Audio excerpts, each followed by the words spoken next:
அழகாய் பூக்குதே சுகமாய் தாக்குதே அழகாய் பூக்குதே.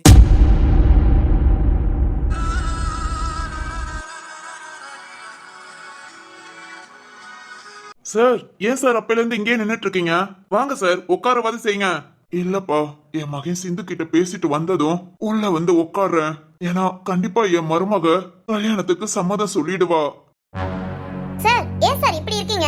முதல்ல இதெல்லாம் உங்க மகனுக்கு சொல்லி கொடுத்து வளர்த்திருக்கணும். பகையை மட்டுமே சொல்லி சொல்லி கொடுத்து இப்ப கல்யாணத்துல உங்க பையனுக்கு பிடிச்ச மாதிரி தான் நடக்கணும்னு ஆசைப்பட்டா இதெல்லாம் என்ன சார் நியாயம்? சிந்துக்குன்னு ஒரு மனசு இல்லையா?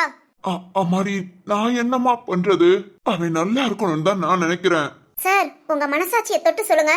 சித்தார்த் மனசுல பகை உணர்வை வளர்த்தது நீங்க இல்லாம யாரு? சொல்லுங்க சார், யாரு? குழந்தையா இருக்கும்போது சித்தார்த்து கஷ்டப்பட்டிருக்கான். ஆனா அதுக்கெல்லாம் காரணம் யாரு? அது வந்து உண்மைதான் சார். நீங்களே யோசித்து பாருங்க. எல்லா தப்பும் ரத்னமாமா மேலதானா? உங்க மேல எந்த ஒரு சின்ன தப்பும் இல்லையா? அது வந்து சார், நீங்க முந்தியெல்லாம் ஒண்ணு மண்ணுமா இருந்து நீங்க பிசினஸ் பண்ணது, அது உங்களுக்கு லாஸ் ஆனது எல்லாமே ரத்னப்பா சொன்னாங்க. நீங்க மத்தவங்கள ஏமாத்தணும்னு நினைச்சதுதான் தப்பு. இதுல ரத்னப்பா என்ன தப்பு பண்ணாங்க? சொல்லுங்க சார். ஏன் சார் பேசாம இருக்கீங்க? ரத்னப்பா மட்டும் தான் தப்பு பண்ணாங்களா? அப்படி அவங்க உங்களுக்கு என்ன பண்ணாங்க? சொல்லுங்க சார். அவன் எனக்கு பிசினஸ்ல எவ்வளவோ இடைஞ்சல் கொடுத்தான். என் பிசினஸ் லாஸ் ஆனது கூட அவன் தான் காரணம். எந்த விதத்துல காரணமா இருந்தாங்க? அது வந்து என் கிளைண்ட் எல்லாமே ரத்தன பக்கம் போக ஆரம்பிச்சிட்டாங்க. அதான் எனக்கு செஞ்ச துரோகம் தானே. அதனால மட்டும் தானே எனக்கு லாஸ் ஆச்சு. சார், அது உங்க பிசினஸ் டீலிங் பிடிக்காம அவங்கள ரத்னப்பா கிட்ட வந்தது. இதே ரத்னப்பா கிட்ட வராம வேற யார்கிட்டயும் போயிருந்தா அவங்க தான் உங்க பிசினஸ் லாஸ்க்கு காரணம்னு சொல்வீங்களா? இல்ல நீ புரியாம பேசுறமா? எல்லாமே புரியும் சார், எல்லாமே தெரியவும் செய்யும். உங்க மனசுல நீங்களே ஒரு அபிப்பிராயத்தை உருவாக்கிக்கிட்டீங்க. நம்ம பிசினஸ் லாஸ் ஆனதுக்கு ரத்னாப்பா தான் காரணம்னு. நம்ம கஷ்டப்படுறதுக்கு, லட்சுமி அம்மா இறந்ததுக்கு, நம்ம மகன் சின்ன வயசுல இருந்து கஷ்டப்பட்டதுக்கு எல்லாமே ரத்னாப்பா அப்படின்னு நீங்களா உங்க மனசுக்குள்ள ஒரு கோட்டையை கட்டி வச்சிருக்கீங்க. அதுதான் சார் உங்களை மட்டும் இல்ல உங்க மகனையும் பாழாக்குது. இல்ல அப்படிலாம் இல்ல. வேற எப்படி சார்? இங்க பாருங்க, உங்களுக்கே புரியல. நாம செஞ்சதுதான் சரி, ரத்தனமும் வைரமும் செஞ்சது தப்பு. அவங்க நமக்கு துரோகம் பண்ணிட்டாங்க. அது மட்டும் தான் சார் உங்க மனசுல இருக்கு. அதை தவிர்த்து நீங்க யோசனை பண்ணி பாருங்க. ஆமா அங்கிள், நீங்க பண்ணதெல்லாம் தப்புன்னு உங்களுக்கே புரியல. அது உண்மைதான் அங்கிள். நல்லா யோசிச்சு பாருங்க. நீங்க பண்ண பிசினஸ் எல்லாமே தப்பு. ஒரு ஸ்டேஜுக்கு அப்புறம் நீங்க உங்க கண்ட்ரோலே இல்லாம பிசினஸ் பண்ண ஆரம்பிச்சிட்டீங்க. ஏன்னா காசு மட்டும் தான் உங்க குறிக்கோளா இருந்தது. அது எல்லாத்தையும் அப்பா வார்ன் பண்ணியும் உங்க மனசு ஏத்துக்கல. ஏன்னா உங்களுக்கு காசு பணம் தான் முக்கியமா போச்சு. கரெக்ட் வீரானா. சொல்லுங்க சார், உங்களுக்கு காசு பணம் தானே அப்ப முக்கியமா தெரிஞ்சது. ரத்னப்பா நல்லதுக்கு தான் சொல்றாங்க, நீங்க அதை கேட்டீங்களா? அவங்க சொன்னது ஃபுல்லாமேவும் உங்களுக்கு விரோதமா தான் தெரிஞ்சது. ஆமா, நம்ம வளர்ச்சியை பிடிக்காம நம்ம கிட்ட இப்படி எல்லாம் நடந்துக்கிறாங்க நீங்க நினைக்க ஆரம்பிச்சீங்க. இப்ப வரைக்கும் அப்படிதான் சார் நினைக்கிறீங்க? இல்ல அது வந்து சார், உங்களை நீங்களே ஏமாத்திக்காதீங்க. கொஞ்ச நாள் உங்க மனசாட்சி படி யோசிங்க. இப்ப வரைக்கும் நீங்க பண்ணது தப்புன்னு உங்களுக்கு புரியவே இல்ல. நமக்கு நடந்த எல்லா கிட்டதுக்கும் காரணம் ரத்னாப்பா அப்படிங்கறத மட்டும் தான் நீங்க மனசுல வச்சுக்கிட்டீங்க. அததான் சார் சித்தார்த் மனசுல திணிச்சிருக்கீங்க. இல்ல ரத்னம் தான் என்ன எல்லாமே போலீஸ் என்ன புடிச்சிட்டு போனதுக்கு காரணம். போலீஸ் என்ன அரெஸ்ட் பண்ணிருச்சுன்னு என் லட்சுமி உடம்புக்கு முடியாம என் கண்ணுக்குள்ள அப்படி ஞாபகம் இருக்கு. என்ன அரெஸ்ட் பண்ணிட்டு போகும்போது அதை பார்த்து வேதனை தாங்காம என் லட்சுமி அப்படியே சரிஞ்சு விழுந்தா. அதுக்கெல்லாம் காரணம் யாரு? ரத்னம் தான். அவனாலதான் போலீஸ் வந்து என்ன அரெஸ்ட் பண்ணிச்சு. அப்படின்னா நீங்க எந்த தப்பும் பண்ணலையா? சொல்லுங்க அங்கிள், நீங்க எந்த தப்பும் பண்ணலையா? நான் வந்து லட்சமா மக்கள் பணத்தெல்லாம் ஏமாத்தினது அது வந்து நான் பிசினஸ் பண்ணி. அது பிசினஸ் இல்ல அங்கிள், ஏமாத்தினது. அத உங்களுக்கு அப்பா எவ்வளவோ டைம் புரிய வச்சு உங்களுக்கு தான் புரியல. இங்க பாருங்க, ரத்னாப்பாவை தவிர்த்து யோசிச்சு பாருங்க. உங்களுக்கு நீங்க செஞ்சதுதான் தப்புன்னு புரியும். அது மாதிரி ரத்னாப்பா சொல்லி போலீஸ் வரல. உங்களுக்கு பிடிக்காதவங்க சொல்லிதான் போலீஸ் வந்தது. அது கூட நீங்க உணரல. இல்ல அதான் சார் உண்மை.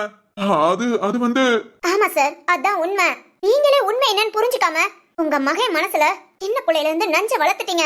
இங்க பாருங்க சார், நல்லா யோசிச்சு பாருங்க. ரத்னப்பா உங்களுக்கு நல்லதுதான் பண்ணிருக்காங்க. ஆமா, உங்க பேராசையால காசு நிறைய சம்பாத்தியம் பண்ணணுங்கிற வெறியில ரத்னப்பா நல்லதுக்கு பண்ண எல்லாமே உங்களுக்கு கெட்டதாதான் தெரிஞ்சிருக்கு. அது மட்டும் இல்ல சார், பிசினஸ் லாஸ் ஆனது, போலீஸ் வந்து உங்களை அரெஸ்ட் பண்ணது, இதனால உங்க மனைவிக்கு உடம்புக்கு முடியாம அவங்க இறந்து போனது, சின்ன வயசுல அம்மாவை இழந்து அப்பா ஜெயிலுக்குள்ள போய் சாப்பிட கூட வழி இல்லாம சித்தார்த்து கஷ்டப்பட்டது, எல்லாத்துக்கும் ஒரே காரணம், மூல காரணம் நீங்க மட்டும்தான். நான் இல்ல அதெல்லாம் புரியுது சார், உங்க மனசாட்சிக்கு புரியுது. ஆனா உங்க மனசு ஏத்துக்க மறுக்குது. ஆனா அதான் சார் உண்மை. சித்தார்த் அந்த அளவுக்கு கஷ்டப்பட்டதுக்கு காரணம் நீங்க தான். அம்மா இல்லாம ஒரு பிள்ளைய அனாதை ஆக்குனதுக்கு காரணமும் நீங்க தான். இல்ல இல்ல இல்ல நான் இல்ல. என் மகன் என்னால இல்ல இல்ல அவன் என்னால கஷ்டப்படல. வேற யாரால சார் கஷ்டப்பட்டாங்க? இந்த விஷயம் உங்களுக்கு புரியாம நீங்க உங்க மகனுக்கு புரிய வைக்காம இப்ப வரைக்கும் நீங்க மட்டும் இல்ல சிந்துவும் கஷ்டப்படுறா. உங்களுக்கு புரிய வைக்கணும் தான் சார் நாங்க வந்திருக்கோம். உங்களுக்கு புரியவும் செய்து, ஆனா உங்க மனசுதான் ஒத்துக்க மாட்டேங்குது. கரெக்டா? இல்ல இல்ல அது அது வந்து இதெல்லாம் ரத்தனப்பா எங்க கிட்ட சொன்னது உண்மையை மட்டும்தான். உன்னை இதுக்கு மேல நீங்க தப்பு பண்ணிருப்பீங்க. தப்பு பண்ணாம ஆயிரக்கணக்கான பேர் உங்க மேல கம்ப்ளைண்ட் கொடுத்திருக்க மாட்டாங்க. யோசிச்சு பாருங்க, அதுலயே யார் மேல தப்புன்னு தெரியும். அது அது அது வந்து உங்களோட தப்ப உங்களால ஏத்துக்க முடியாம நாம இப்படி எல்லாம் செஞ்சு நம்ம குடும்பத்தையே பாழாக்கிட்டோமாங்கிற ஒரு எண்ணத்துல எல்லா தப்பு பழி எல்லாத்தையும் ரத்தனப்பா மேல தூக்கி போட்டுட்டீங்க. இல்ல அதான் உண்மை. அது அது சார், இதெல்லாம் நாங்க உங்ககிட்ட சொல்றது நீங்க புரிஞ்சுக்கணுங்கிறதுக்காக மட்டும் இல்ல, சித்தார்த்தம் புரிஞ்சுக்கணுங்கிறதுக்காக. சித்தார்த்த பகன்னு சொல்லி அவனோட லைஃப மட்டும் இல்ல சிந்துவோட லைஃபையும் கஷ்டப்படுத்துறான். இல்ல இல்ல இப்ப என் மகன் சிந்து கிட்ட தான் பேச போயிருக்கான். சிந்து கண்டிப்பா சித்தார்த்த கல்யாணம் பண்ணிக்கிறேன்னு சொல்லுவா. என் மகனை பிடிக்கலன்னு யாரும் சொல்ல மாட்டாங்க. உங்க மகனை பிடிக்கலன்னு யாரும் சொல்ல மாட்டாங்களா? இதான் சார், இதான் முட்டாள்தனம். இந்த முட்டாள்தனத்தை நீங்க ஆரம்பத்துல இருந்து பண்ணிக்கிட்டு இருக்கீங்க. ஃபர்ஸ்ட் நீங்க என்னென்னலாம் பண்ணீங்க எல்லாத்தையும் யோசிச்சு பாருங்க. மனசாட்சி படி யோசிங்க. யோசிச்சு ரத்னப்பா மேல தப்புன்னு தோணுச்சுன்னா நீங்க இப்படியே இருந்துக்கோங்க, எங்களுக்கு எந்த பிரச்சனையும் இல்ல. ஆனா உங்க மேல தப்புன்னு உங்களுக்கு தோணுச்சுன்னா சித்தார்த்த கிட்ட முத பேசுங்க. உங்களால மட்டும்தான் சித்தார்த்தோட எண்ணத்தை மாத்த முடியும். சித்தார்த் எண்ணம் எப்ப மாறுதோ அப்பதான் சித்தார்த் மட்டும் இல்ல சிந்துவும் சந்தோஷமா இருப்பா. இங்க பாருங்க அங்கிள், எங்க வீட்டு பொண்ணு கஷ்டப்படக்கூடாதுன்னு நாங்க நினைக்கிறோம். அதுக்காக தான் உங்களுக்கு அது புரிய வைப்போமே நாங்க பேச வந்தது. இதுக்கு மேலையும் நீங்களே உங்களை ஏமாத்திக்கிட்டு உங்க மகனையும் ஏமாத்திக்கிட்டு இருக்கணும்னு நினைச்சீங்கன்னா சந்தோஷமா இருங்க. ஆனா தயவு செஞ்சு இனி எங்களை யாரையும் பார்க்காதீங்க, எங்க வீட்டு பக்கமே வந்துடாதீங்க. ரத்தன குடும்பம்னு ஒண்ணு இருந்ததே மறந்துருங்க. எப்படிப்பட்ட உங்க ஃப்ரெண்ட்ஷிப் எல்லாத்தையும் தொலைச்சு உங்க ஒரு ஆள் வீம்புக்காக உங்க லைஃப மட்டும் தொலைக்கல, இப்ப உங்க மகன் லைஃபையும் தொலைச்சிக்கிட்டு இருக்கீங்க. இல்ல அது வந்து அது அது வந்து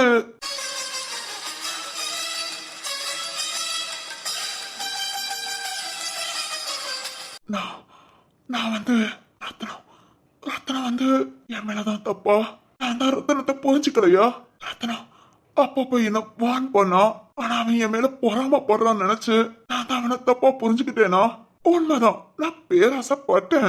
காசு அதிகம் வர வர இன்னும் சம்பாத்தியம் பண்ணணும்னு எல்லார்கிட்டயும் தப்பா ஏமாத்தி தப்புதான், ஏன் தப்புதான். ஆனா போலீஸ்ல ரத்தனம் கம்ப்ளைண்ட் கொடுக்கலனா இல்ல இல்ல இல்ல என் ரத்தனம் அப்படி பண்ணிருக்க மாட்டான். அது ஐயோ, இத்தனை வருஷமா நான் முட்டாள்தனம் தானா? என் முட்டாள்தனத்தினாலதான் என் மனைவியை இழந்தேனா? என் மகன் தனியா நடு ரோட்ல அனாதையா பிச்சை எடுத்ததுக்கு காரணம் நானா காரணம்? சித்து அங்கிள் அங்கிள் என்ன அங்கிள் ஆச்சு? சித்து சார், என்ன சார் என்ன ஆச்சு? சித்து அங்கிள் மூச்சு விடாம நெஞ்சு வலிக்கு சித்து. ஐயோ சார் அங்கிள் அங்கிள் என்ன ஆச்சு? சித்து போ, இனி என்ன பார்க்க வந்த நான் செத்துருவேன். சிந்து அவ்வளவுதானா? சித்து அப்பா அப்பா சித்து அழுகுறேனா? சேர்ந்த மாட்டேன்னு சொல்லிட்டாளா? என்னப்பா ஆச்சு உனக்கு? ஏய், எங்க அப்பாவை என்னடா பண்ணீங்க? சித்து அப்பா அப்பா இத வாரேன்ப்பா. நீங்க தான் எங்க அப்பாவை உங்க யாரையும் சும்மா விட மாட்டேன். அப்பா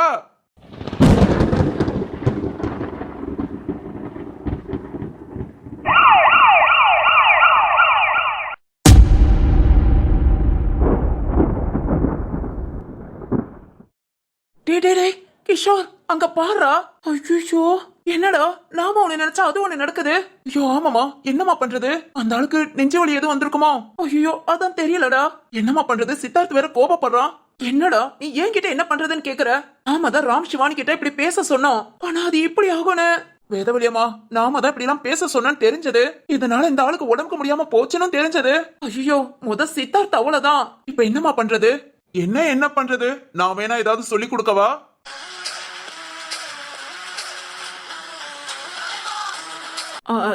ஜீவா, என்ன பெரியமா, என்ன பண்றீங்க? நீங்க தான் ராம் சிவானி கிட்டனா அவங்க போய் என்ன பேசுனாங்க? உங்க பெரியமா, நீங்க என்ன பண்ணிக்கிட்டு இருக்கீங்க? நானே இப்போ ஒரு 10 நிமிஷமா உங்களை தான் சுத்தி சுத்தி வந்துகிட்டு இருக்கேன். ராம் சிவானி கிட்ட என்னமோ பேசி அனுப்பி விட்டீங்க. அடுத்து வீரா மச்சான் வந்தான் அவங்க கிட்ட. இப்போ அவங்க பேசின பேச்சுல அவருக்கு அட்டாக் வர அளவுக்கு பேசுனாங்கன்னா என்ன நோக்கத்தோட நீங்க என்ன பண்றீங்க? சொல்லுங்க பெரியமா. சித்தார்த்த பாத்தீங்களா? கத்திக்கிட்டே போறான். எங்க அப்பாக்கு இப்படி ஆனது நீங்க தான் காரணமா? உங்களை யாரையும் சும்மா விட மாட்டேன்னு. என்ன பெரியமா இதெல்லாம்? அது வந்து ஜீவா, ஏதாவது சொல்லுங்க. என்னதான் மனசுல நினைக்கிறீங்க? நான் என்ன நினைப்பேன், சிந்து கல்யாணம் நல்லபடியா நடக்கணும். அது அவ ஆசைப்பட்ட மாதிரி நடக்கணும். பெரியமா, ஆமாண்டா, சிந்து ஆசைப்பட்ட மாதிரி சித்தார்த்து கூட அவ கல்யாணம் நடக்கணும். அதுக்காக மட்டும்தான் நான் எல்லா பிளானும் பண்ணேன். பெரியமா என்ன சொல்றீங்க நீங்க? எனக்கு தெரியும்டா, நீங்க 6 பேரும் சேர்ந்து சித்தார்த்து கிட்ட பேசி சிந்துவை சமாதானப்படுத்துற மாதிரி என்னென்னமோ பண்ணிக்கிட்டு இருந்தீங்க. ஆனா அதெல்லாம் சிந்து மனச சமாதானப்படுத்தாது. அது மாதிரி சிந்து நல்லா இருக்கணும்னா சித்தார்த்து முழுசா திருந்தணும். சித்தார்த் திருந்துறதுக்கு அபிமன்யு ஃபர்ஸ்ட் மாறணும். அபிமன்யு தப்போ உணரணும். அதுக்காக தான் ஜீவா நாங்க ஜஸ்ட் பிளான் பண்ணது. அபிமன்யு சார் கிட்ட நாங்களா போய் பேசணும், அவருக்கு எல்லாத்தையும் புரிய வைக்கணும்னு தான் நினைச்சோம்.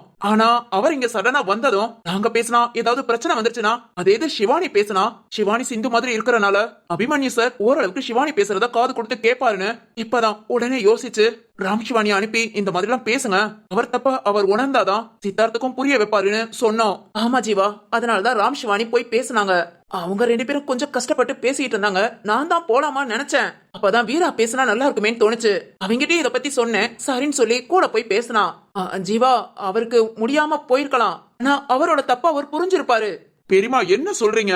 புரிஞ்சிருப்பாருனா அவர் தப்பு பண்ணதே அவருக்கு தெரியலன்னு சொல்றீங்களா? கண்டிப்பா ஜீவா, தப்பு பண்ணது அவனுக்கு தெரியாம இருக்கறனாலதான் இப்ப உங்க ரத்ன மாமா கால்ல கூட விழுகிறேன் நம்ம மண்டபத்துக்கு வந்திருக்கான். நாம தான் தப்பு பண்ணோம், எல்லாம் தெரிஞ்சுதான் செஞ்சோம் அப்படின்னு அவன் நினைச்சிருந்தா எப்படி மகனுக்காக ரத்தன கால்ல விழுக வருவான்? மகனுக்காக திரும்ப திரும்ப வந்து பேசுறானா? அவன் மகன் நல்லா இருக்கட்டும் தான் நினைக்கிறான். அதை விட அவன் என்ன தப்பு பண்ணங்கிறது அவனுக்கே புரியல. அவன் அப்போ பட்ட கஷ்டத்துக்கெல்லாம் காரணம் ரத்தனம். அது மட்டும் தான் அவன் மனசுல பதிஞ்சிருக்கு. அதை மட்டுமே இப்போ வரைக்கும் அபிமன்யும் நினைச்சுக்கிட்டு இருக்கான். அத அவனுக்கு புரிய வச்சா சித்தார்த்துக்கு புரிய வைப்பான். சித்தார்த்து மனசு மாறும். சிந்து உன் கல்யாணத்துக்கு ஒத்துக்கிட்டு 2 பேத்துக்கும் நாளைக்கு நல்லபடியா கல்யாணம் நடக்கும்னு நினைச்சேன்டா.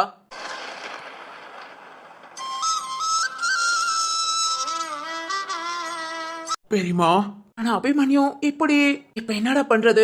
பெரியமா, அப்பனா கிஷோர் நம்ம பையன் தான்டா. நான் தான் ஆரம்பத்துல இருந்து சொல்றேனே, அவனும் உங்கள மாதிரின்னு. அவங்கிட்ட நான் சொன்னது, நீ சிந்துவை கல்யாணம் பண்ணிக்கிறேன்னு சொல்லு.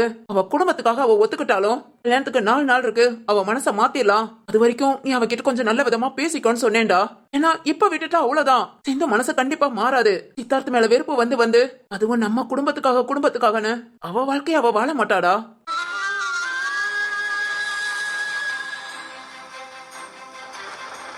பெரியமா, நீங்க என்னடா என்னாச்சு?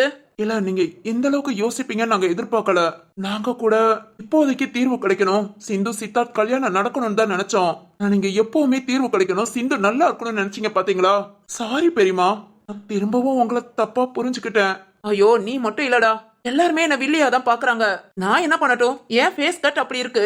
நான் தான் சொன்னேன் இல்லடா, என் குடும்பத்தை இழந்து நான் பட்ட கஷ்டம் போதும். ஒரு ஆளை இழக்கிறதோட வலி எனக்கு என்னன்னு தெரியும். அந்த வலிய சிந்துவோ இல்ல சித்தார்த்தோ அனுபவிக்க கூடாது. ஏன்னா 2 பேருமேவும் அவங்க குடும்பம் முக்கியம் நினைக்கிறவங்கடா. என்னதான் இருந்தாலும் சித்தார்த்தம் பாத்தியா, அவங்க அப்பா விட்டு கொடுக்கறானா? ரொம்ப நல்ல பையன்டா. அவங்க 2 பேர் வாழாம ஜீவா இப்ப என்ன பண்ணலாம்னு சொல்லு. அபிமன்யுவ ஹாஸ்பிட்டல் கூட்டிட்டு போயாச்சு. அந்த மனுஷனுக்கு எதுவும் ஆகக்கூடாதுன்னு நினைச்சுக்குவோம். ஆனா இப்போ இதோ இருட்ட போது, விடிஞ்சா சிந்துவுக்கு கல்யாணம். என்னடா நம்ம என்ன பண்ண போறோம்? ஆனா ஒண்ணு ஜீவா, கண்டிப்பா அபிமன்யு சாருக்கு நாம பண்ணதுதான் தப்புன்னு புரிஞ்சுப்போம். அவர் அதெல்லாம் சித்தார்த்து கிட்ட சொன்னாலே போதும். சித்தார்த்துக்கு இந்த குடும்பத்து மேல உள்ள பகை கண்டிப்பா குறைஞ்சிரும். சூப்பர் கிஷோர், 2 பேரும் நல்லாவே யோசிச்சிருக்கீங்க. ஆனா இனி என்ன பண்றதுன்னு நான் சொல்றேன்.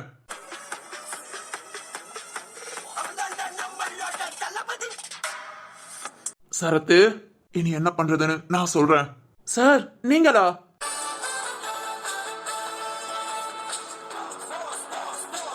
என்ன சரத்து?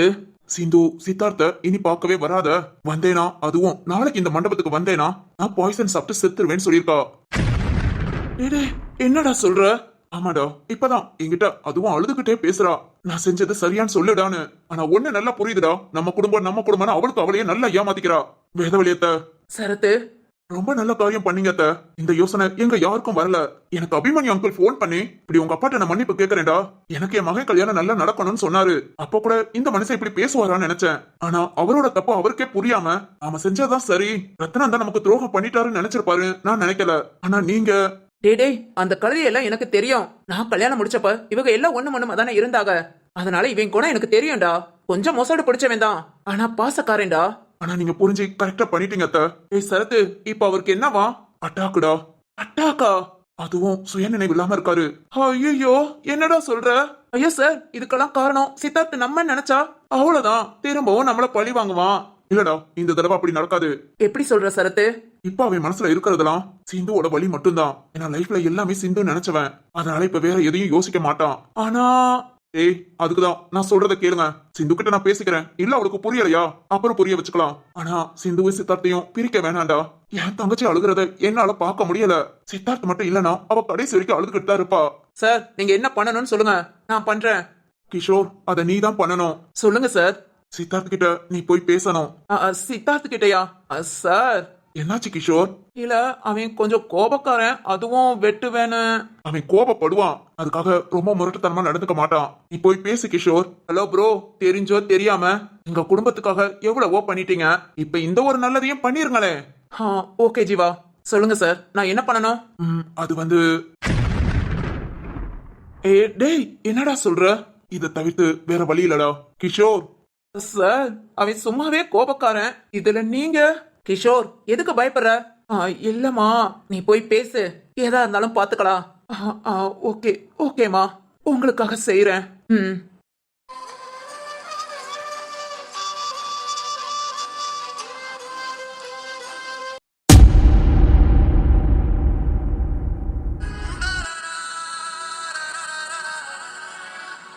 அப்பா, அப்பா எழுந்திருப்பா. என்னப்பா இப்படி வந்து? ஐயோ அப்பா, என்னால உன்னை இப்படி பார்க்க முடியல. எழுந்திருப்பா. சார் அவங்கள தொந்தரவு பண்ணாதீங்க. இப்போதைக்கு அவங்களுக்கு தேவை ரெஸ்ட் மட்டும்தான். கொஞ்சம் ஃப்ரீயா விடுங்க. சார் என்னாச்சு எங்க அப்பாக்கு? மைல்டு அட்டாக்குங்க. அட்டாக்கா? பயப்படுற மாதிரி ஒண்ணும் இல்ல, அவங்க உயிருக்கு எந்த பிரச்சனையும் கிடையாது. ஆனா ஏதோ ஒரு விஷயம் அவங்கள ரொம்ப பாதிச்சிருக்கு. அதை யோசிச்சு யோசிச்சு இப்போதைக்கு அவங்க சுய நினைவை இழந்துட்டாங்க. சார் என்ன சொல்றீங்க? ஆமா சார், இப்போதைக்கு எதுவுமே சொல்ல முடியாது. Yes sir. பொறுமையா இருங்க சார், எங்களால முடிஞ்ச அளவுக்கு நாங்க ட்ரீட்மெண்ட் பண்ணிக்கிட்டு தான் இருக்கோம். அவங்களுக்கு எப்பனாலும் அவங்க சுய நினைவு வரலாம். ஒரு 2 நாளைக்கு மட்டும் அவங்கள ரெஸ்ட் எடுக்க விடுங்க. அதுக்கப்புறமா உங்களுக்கு சுய நினைவு வரலாட்டி அப்பப்போ நீங்க அவங்க கிட்ட உட்காந்து பேசுங்க. பேச பேச கொஞ்சம் கொஞ்சமா இம்ப்ரூவ் வரும். சார் என்ன சார் திடீர்னு? அதான் சொன்னேனே, எதையோ நினைச்சு ரொம்ப திங்க் பண்ணிருக்காங்க. அதான் அவங்களால ஏத்துக்க தாங்கிக்க முடியல, அதனால ஏற்பட்ட பாதிப்பு தான். அவங்க திங்க் பண்ணாங்களா? என்ன என்ன திங்க் பண்ணாங்க?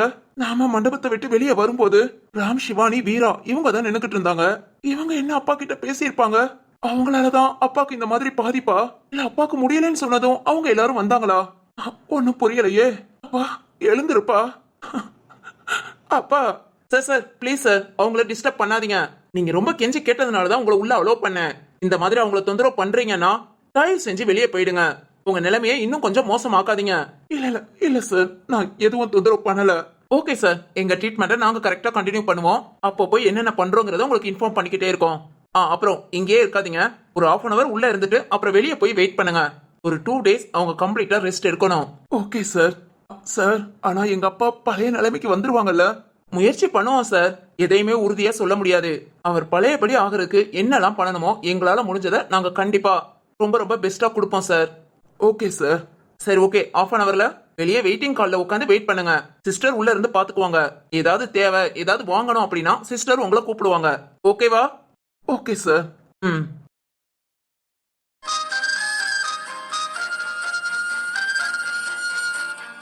அப்பா, ஏப்பா, ஏன் எனக்கு மட்டும் ஏன் இப்படி நடக்குது?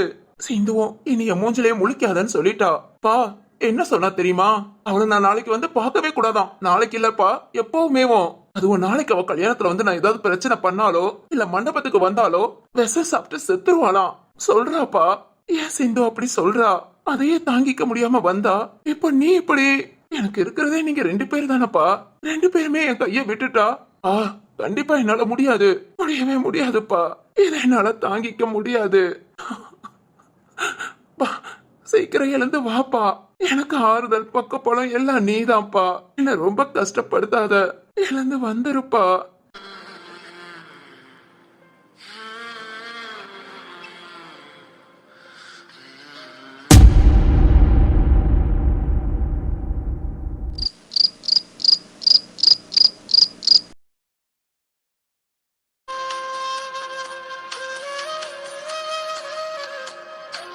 அத்த, இப்ப என்ன பண்றது? அபிமன்யு அங்கிளுக்கு சுய நினைவே இல்லையா? டாக்டரும் அவர் எப்போ நார்மல் ஆகுவாங்கன்னு கன்ஃபார்மா எதையும் சொல்ல முடியாதுன்னு சொல்லிருக்காங்க. ஐயோ திரு, அதான்டா நானும் யோசிச்சுட்டு இருக்கேன். சும்மா லேசான அட்டாக் மாதிரி இருக்கும், ஹாஸ்பிட்டல்ல ஊசி போட்டு சரி பண்ணிடுவாங்கன்னு நினைச்சேன். இல்லம்மா, மைல்டு அட்டாக் தான். ஆனா அதையும் தாண்டி அவங்க மூளை பாதிக்கப்பட்டிருக்கு. வேதவழியம்மா, நீங்க சொன்னீங்கன்னு தான் நாங்க எல்லாம் போய் பேசணும். ஆனா இதெல்லாம் சித்தார்த்துக்கு இப்ப தெரிஞ்சது வந்து மண்டபத்தையே 2 ஆக்கிடுவான். கண்டிப்பா அத்த, அதான் எனக்கும் யோசனையா இருக்கு.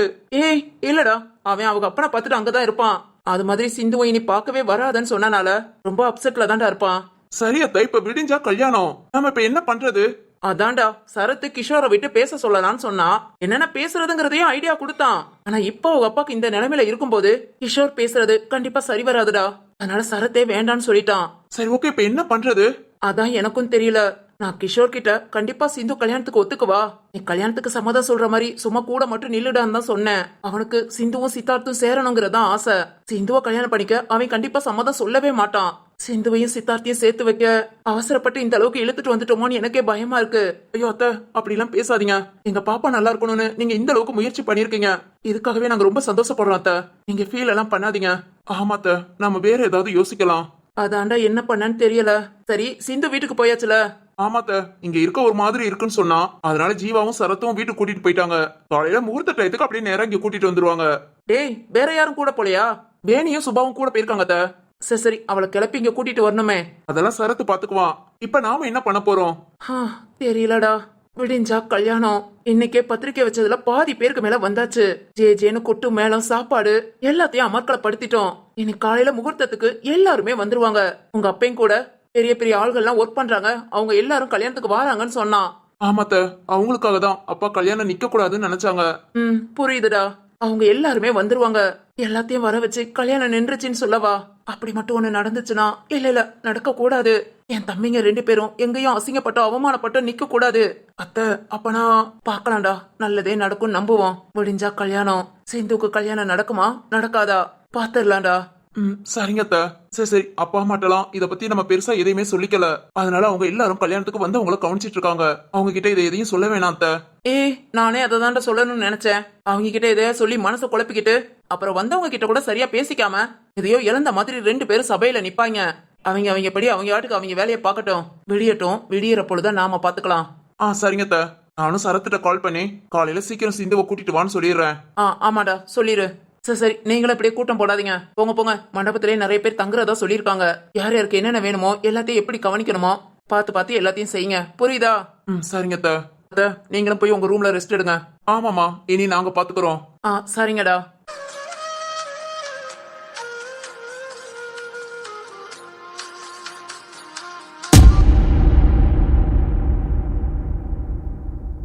நிறுத்து. இப்ப எதுக்கு என்னைய பாத்துட்டு நிக்கிற? ஏன், உனக்கு என்ன செய்யுது? நீ தானே சொன்ன இனி என்ன பார்க்க வராத, பார்த்தா செத்துருவேன் அப்படி இப்படின்னு. அப்படிதான்டா சொல்வேன். ஆனா இப்போ நம்ம 2 பேத்துக்குள்ள சமாதானம் ஆயாச்சா? சிந்து, நாளைக்கு நம்ம 2 பேத்துக்கு தானே கல்யாணம். ஐயோடா, ஆசைதான். இங்க பாரு, நான் சொன்னதான். நீ மட்டும் நாளைக்கு மண்டபத்துக்கு வந்து பாரு. என்னடி பண்ணுவ? சண்டை வேண்டாம். நான் வந்து நம்ம ஃப்ரெண்ட்ஸ் கிட்ட தான் பேச வந்திருக்கேன். நானும் தான். உன்கிட்ட ஒண்ணும் பேச வரலையே. ஓகே அப்ப நான் அந்த பக்கம் திரும்பிக்கோ. நீ திரும்பு. ஹாய்ங்க, எல்லாரும் எப்படி இருக்கீங்க? கண்டிப்பாங்க, இவங்கிட்ட தான் பேச வரல, உங்ககிட்ட தான் பேச வந்தேன். இன்னைக்கு விடிஞ்சா கல்யாணம் சொல்லியாச்சு. அப்பனா நாளைக்கு மேரேஜ் எபிசோடு நினைக்காதீங்க.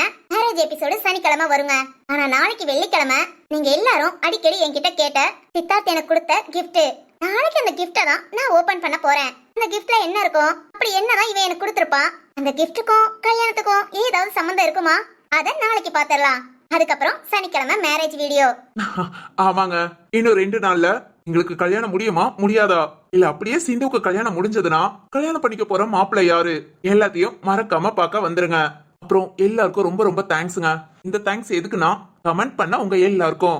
ஆமாங்க, நான் ஊருக்கு போயிட்டேன்னு உங்க எல்லார்கிட்டயும் சொன்னேன். அதனால கமெண்ட்ஸ்க்கு ரிப்ளை பண்ணவே முடியல. கண்டிப்பா இன்னையில இருந்து இல்லாட்டி நாளையில இருந்து கமெண்ட்ஸ்க்கு கரெக்டா எப்போதும் போல ரிப்ளை பண்ணிடுறேன். இந்த வீடியோலாம் நான் ஏற்கனவே பேக்கப் பண்ணதுங்க. இன்னைக்கு நாங்க 2 பேர் நின்று பேசுனது மட்டும் தான் இன்னைக்கு எடுத்த வீடியோ. மிச்சம் எல்லாமே 2 நாளைக்கு முன்ன பேக்கப் பண்ணி வச்சதாங்க. சரி, ஓகே. நீங்க கல்யாண வீடியோ எப்போ வரும் அவளா எதிர்பார்த்துட்டு இருந்தீங்களா?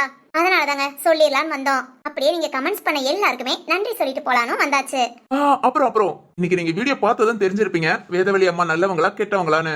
3-4 பேர்கிட்ட கரெக்டா கெஸ் பண்ணியிருந்தீங்க வேதவழி அம்மா சிந்து சித்தார்த் கல்யாணத்துக்கு ஹெல்ப் பண்ணுவாங்கன்னு.